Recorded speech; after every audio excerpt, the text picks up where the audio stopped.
Hello everyone, I am Ajita Saraswati, assistant professor from Chanakya college of education. आज हम लोग e learning class में पढ़ेंगे यूनिट 2 से DElEd first year class DElEd first year का revision कर रहे हैं अभी। और ये जो रिवीजन है ये है यूनिट 2 से। यूनिट 2 से हम कुछ प्रश्नों को आज ये रिवीजन करना स्टार्ट किए हैं। तो इसमें आपका सब्जेक्ट कोड है इसका F6, जिसमें आज हम रिवीजन करेंगे। एक प्रश्न है जो इम्पोर्टेंट है, क्वेश्चन है जो इम्पोर्टेंट है। वो क्वेश्चन है कि विशिष्ट बालकों के प्रकार एवं पहचान की विवेचना करें। ये प्रश्न अक्सर पूछता है। और बच्चों आपने जो पूछा है कि मैम ये प्रश्न जो है बालक के प्रकार तो है, लेकिन पहचान का तरीका हम कैसे लिखेंगे। तो इसमें ये है कि आपने विशिष्ट बालक के प्रकार बताते हुए वो विशिष्ट बालक के वो जो जैसे प्रकार है जो आगे हम चर्चा करेंगे पढ़ेंगे, तो उसके भी बारे में बताना है। मतलब वही पहचान कैसे हम पहचानेंगे या उसके बारे में कैसे हम लिखेंगे। तो यहाँ इसका दृष्टिकोण है कि हम उसको पहचानेंगे। तो सबसे पहले हम यहाँ लिखेंगे विशिष्ट बालकों के प्रकार। तो विशिष्ट बालकों के प्रकार में क्या क्या है, पहले तो हम लिखते हैं विशिष्ट बालकों के प्रकार में जो 3 तरह से हम करते हैं। एक है शारीरिक रूप से दिव्यांग बालक, दूसरा हम बांटते हैं प्रकारों में कि बौद्धिक रूप से दिव्यांग, तीसरा है सामाजिक रूप से दिव्यांग। तो इन तीनों में कैसे हम पहचान करते हैं। तो सबसे पहले हम शारीरिक पहचान कैसे करते हैं। तो शारीरिक रूप से जो दिव्यांग बालक है उनमें कौन कौन से बालक आते हैं। तो उनमें बालक आते हैं पहले अस्थि बाधित बालक, अस्थि से वो दिव्यांग होता है। उसके बाद आता है शारीरिक रूप से श्रवण बाधित बालक, उसके शरीर में एक और बाधिता होती है श्रवण बाधित बालक। तीसरी होती है दृष्टि बाधित बालक और चौथी होती है वाणी बाधित बालक, जिसे गूंगा है, जो बोल नहीं पाता है सही से वो बालक। तो अब आता है कि बौद्धिक रूप से बालक। तो बौद्धिक रूप से दिव्यांग बालक कौन है, इसमें है प्रतिभाशाली बालक, सृजनशील बालक है, इसमें मंदबुद्धि बालक है, अधिगम असमर्थी बालक है। तीसरे में है कि सामाजिक रूप से कौन सा दिव्यांग बालक है, जो समाज से वो दिव्यांग कैसे होगा। तो इसमें आपको समस्यात्मक बालक आता है और बाल अपराधी आता है। 2 तरह के बालक समाज से जो है वो दिव्यांग आते हैं। तो आइए पहले इसके तो हमने प्रकार को जाना, ये हमारे प्रकार है। अब इन प्रकार को जानते हुए इसकी पहचान करते हैं, आगे चलते हैं, बढ़ते हैं। तो शारीरिक रूप से दिव्यांग बालक में है अस्थि बाधित बालक। तो अस्थि बाधित बालक को हम कैसे पहचानेंगे। तो अस्थि बाधित बालक वे होते हैं जिनकी अस्थियां या अस्थियों के जोड़ अथवा शरीर की जो मांसपेशी है वो सुचारू रूप से कार्य नहीं करते। जैसे मान लीजिए कि अस्थि टेढ़ा है।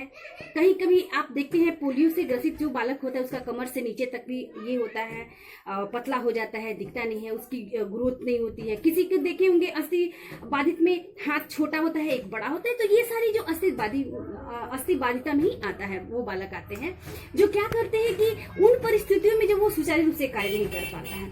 और कुछ परिस्थितियों में तो बाधिता इतनी गंभीर रूप धारण कर लेती है कि ऐसे बालकों को चलाने के लिए जो है चलने के लिए कृत्रिम हाथ या उसको चलाने के लिए पैर की आवश्यकता होती है, जो हम आर्टिफिशियल कहते हैं। इसको हम पैर और हाथ को हम बना के आर्टिफिशियल उसको यूज करते हैं। तो ऐसे बालकों को चलने के लिए जो क्या है वो उसको हम कहते हैं कृत्रिम। तो इसके शिक्षण के लिए जो है इन बालकों के अस्थि बाधित जो बालक है, तो इस बालक को जो शिक्षण के लिए जो है कक्ष में उनकी आवश्यकता के अनुरूप जो हम क्या करते हैं उसको शिक्षा देनी पड़ती है। उसके लिए हम आकृति बनाते हैं। ये जो है सामान्य अस्थि बाधित बालक को तो ज्यादातर कठिनाई नहीं होती है। सामान्य जैसे कि एक पैर नहीं है, एक पैर है, तो वो उसको मान लीजिए कि सामान्य में ही लेते हैं हम। तो उतने अस्थि बाधित बालक जो है ना वो आसानी से आकर के क्लास में पढ़ सकता है। दूसरा है कि श्रवण बाधित बालक। अब ये जो श्रवण बाधित बालक है, तो श्रवण बाधित बालक में किसकी पहचान कैसे करेंगे। तो श्रवण बाधित बालक जो है वो उनकी जो है कि सुनने की क्षमता नष्ट हो जाती है, जो सुंदर लिसनिंग पावर है वो नष्ट हो जाती है। और श्रवण बाधित बालक जो है बोलने में और भाषा में उसकी परेशानी हो, जैसे जो सुना है वो ढंग से सुन नहीं पाया, या उसको जो सुना वही ना बोलेगा, तो वो श्रवण बाधिता जो है वो कहती है कि वो समान नहीं होती है, वो अलग अलग होती है सब में। कुछ जो होते हैं गंभीर होते हैं, कुछ कम होते हैं, कुछ की जो अधिक सुन नहीं पाता, कुछ जो है वो ऊंची आवाज में सुन पाता है। तो ये जो है श्रवण दोष का जो पता जो है ये एक उसके विशेषज्ञ से सलाह ली जाती है, और जिससे पता चलता है कि वो कि गंभीर है या विशेष है, उसके सलाह के अनुसार हम उसको उचित मार्गदर्शन दे करके उसको क्लास दे। तो ये उसकी पहचान है श्रवण बाधिता की। अब है दृष्टि बाधित। तो दृष्टि बाधित जो है वो जो है कि वो ठीक प्रकार से जो है ना वो किसी वस्तु को, किसी चीज को, किसी ये को देख नहीं पाते हैं। तो कुछ जो होते हैं वो जो दृष्टिबाधित होते हैं, जो दिव्यांग होते हैं दृष्टिबाधित, तो वो कुछ जो है ना वो जन्म से भी होते हैं, कुछ आंशिक रूप से होते हैं समान। तो जो जन्म से आंशिक रूप से होते हैं तो उनके लिए एक लिपि है विशेष जो ब्रेल लिपि कहते हैं, या एक किताब जो है उनके लिए बनाई गई है जो बोलती है, जो भाषा को व्यक्त करती है, बोलती है। तो इस तरह से हम पहचान करते हैं कि जन्म से है कि वो आंशिक है, और अधिक जो है आंशिक रूप से जो उससे बाधित होते हैं तो उनको मोटे अक्षरों की जो है तो जैसे कि वो बहुत बड़ी बड़ी अक्षरों को पढ़ लेते हैं, तो ऐसे दृष्टि बाधित बालकों को मोटी मोटी अक्षरों को देकर के हम उस पुस्तकों को उसके द्वारा हम उसकी शिक्षा दे सकते हैं। तो ये पहचान होती है कि मोटे अक्षर पढ़ सकते हैं कि नहीं, या जन्म से है कि नहीं। तो इस प्रकार जो है दृष्टिबाधित का मापन जो है ना उसका जो कैसे हम करते हैं स्लेगन चार्ट के माध्यम से किया जाता है उसका मापन। तो इस तरह से जो हम इसकी पहचान करते हैं तो उसको किस प्रकार शिक्षा देना है, तो ये हमारे लिए समावेशी शिक्षा में आसान हो जाता है। अगला है वाणी बाधित बालक। वाणी बाधित बालक कौन है? वाणी से समझ में आता है ना कि बोलना, जैसे कि हम अपने विचारों और भावों को क्या करते हैं एक दूसरे के सामने मौखिक रूप से क्या करते हैं आसानी से प्रस्तुत कर देते हैं। और यदि हमें इसमें जो अपने विचारों को या अपनी बातों को कहने में जो परेशानी होती है तो यही क्या है कि वाणी बाधिता है, और इसके यही लक्षण है कि हम उसको स्पष्ट तक नहीं बोल पाते हैं। और वाणी बाधिता से यही मतलब विशेष यही अभिप्राय है कि उस वाणी बाधिता में दो प्रकार की आती है। क्या है समस्या? एक तो भाषा, जैसे क को त बोलना, ज बोलना, तो ये भाषा को और वाणी का भी समस्या होता है। ऐसे बालक जो है बोलने या लिखते समय जो है जैसा जो शब्द को बोलते हैं तो प्रायः उसको तोड़ मरोड़ कर बोलते हैं। तो क को त बोल देना, स को ज बोल देना, स को छ बोल देना, तो ये जो तोड़ मरोड़ के जो है ना उस बात को वो प्रस्तुत करते हैं। या उच्चारण दोष होता है, हकलाना, तो ये सारी चीजें जो है क्या है ये वाणी बाधिता का पहचान है। इस प्रकार हम वाणी बाधिता को पहचानते हैं। अगला है कि दूसरा है बौद्धिक रूप से। तो ऐसे बालक बौद्धिक रूप से जो बालक है वो अपने आयु के जो है इसमें बौद्धिक रूप से बालक में प्रतिभाशाली बालक को हम पहचान कैसे करेंगे? तो इसमें प्रतिभाशाली बालक की पहचान के लिए आपको यहाँ है लिखा प्रतिभाशाली, जिसमें जो प्रतिभावान हो, है ना, उसका जो IQ लेवल जो हो वो 140 के ऊपर हो, है ना। तो यह जो बालक जो है जो अपने आयु के बालकों में जो अपने ही उम्र के बालकों के बीच बैठे रहेगा, लेकिन वो उनसे भिन्न तरह का अलग प्रकार का होगा, बुद्धिमान होगा, श्रेष्ठ होगा। वह जो क्या करता है कि पढ़ाई हुई बात को जल्दी समझेगा, कैच करेगा, बोलेगा, प्रश्नों को पूछेगा, प्रश्नों का उत्तर भी देगा। तो ये सभी प्रेरणाओं से जो और वो सृजन भी करेगा, और ये जो प्रेरणा से जल्दी ही सीख लेता है, उसके अंदर एक प्रेरणा शक्ति भी होती है, वो सृजनात्मक होता है। और जो क्या करता है वो किसी भी कार्य को करने में वो आगे मैं कर लूंगा या कर लूंगी, वो बालक आगे आकर के निपुण रहता है और वो अपने पाठ्यक्रम को भी कम समय में पूर्ण कर लेता है। ये सारी उसकी पहचान है। इससे हम उसको पहचान सकते हैं कि वो क्या है कि प्रतिभाशाली बालक है। वो क्या है कि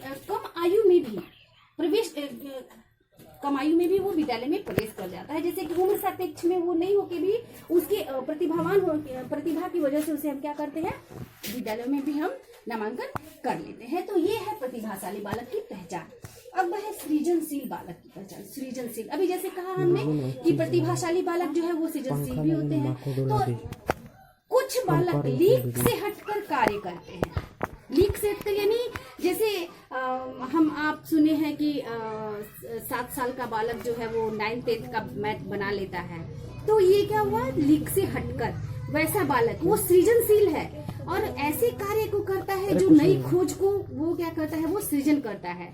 ऐसा बालक जो है किसी भी कार्य को नया रूप देता है, नई विधि से पूरा करने की योग्यता रखता है।